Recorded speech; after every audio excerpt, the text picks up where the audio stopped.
मैं आपको व्यासपीठ से यह शपथ पूर्वक कहता हूं कि जीवन में रामचरितमानस जिसे बाहर जाना ही नहीं है। यह रामचरितमानस जी बाबा विश्वनाथ की आशीर्वादात्मक ग्रंथ है। केवल रामचरितमानस जी को आप अपने जीवन का आधार बनाएंगे ना, तो यह रामचरितमानस जी आपको सब कुछ दे देगी, किसी भी चीज की कमी नहीं रखेगी। यह रामचरितमानस की सेवा अगर मन वचन कर्म से आप करेंगे तो लोक परलोक सारे सुख आपको जीते जी भगवान यही दे देंगे। केवल रामायण जी को अपने जीवन का आधार बनाइए। पूज्य महाराज जी ने कहा कि रामायण से इतर मैं कुछ नहीं कहूंगा, तो आपको रामायण से इतर जाने की आवश्यकता नहीं है। एक बात। दूसरी बात, बड़े ध्यान से सुनिएगा, आपको किसी वक्ता को प्रणाम नहीं करना है। आदर करिए, हर एक वक्ता का सम्मान करिए।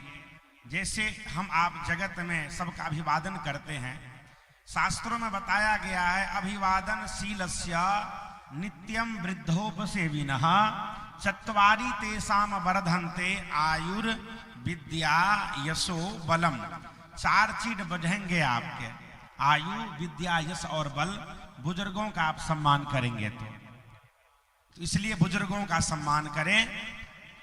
हरिबंधुओं, पूज्य महाराज जी ने कहा, देखिए रामचरितमानस की कथा आप सब जानते हैं कि श्री हनुमान जी महाराज प्रभु के खबर लेकर के अशोक वाटिका में गए तो सीता माता को सुनाए हैं। आप सब गाते भी हैं, राम कहानी गाते हैं ना, सुनो रे राम कहानी, राम कहानी सब जानते हैं। हनुमान जी महाराज अब इतनी सुंदर कथा सीता माता को सुनाए ना प्रभु का, तो मां ने कही कि भगवान के कथा कहने वाले इतने सुंदर कौन हो, आप मेरे सामने क्यों नहीं आते हैं।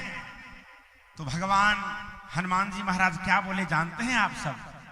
बोले मां, ये जो कथा है ना, ये कथा ही सुंदर है, कहने वाला पूरा का पूरा बंदर है मां, बंदर। कथा जो कहते हैं वो बंदर हैं, पर सुंदर क्या है? भगवान की कथा। तो आप सब रामचरितमानस जी से प्रेम करिए और अपने हृदय में कहीं जगह बनाइएगा ना, तो सीताराम भगवान के लिए बनाइएगा। इस जगहों में, हृदय में, इस हृदय के कोहबर घर में, इस हृदय के पुष्प वाटिका में, इस हृदय के अशोक वाटिका में, इस राम कथा की मंदाकिनी गंगा में, इस हृदय के चित्रकूट में अगर जगह बनाना, तो संसारी का नहीं, जगत के मालिक जगदीश का बनाना, सीताराम जी को बसाना इसमें। यही राम कथा की फल है, यही राम कथा की महिमा है। और आप रामचरितमानस की सेवा मन से करें। केवल 2 दोहा, 4 दोहा, 5 दोहा, 6 दोहा, 7 दोहा आप नियम बनाएं कि मुझे रामायण जी की पाठ करनी है।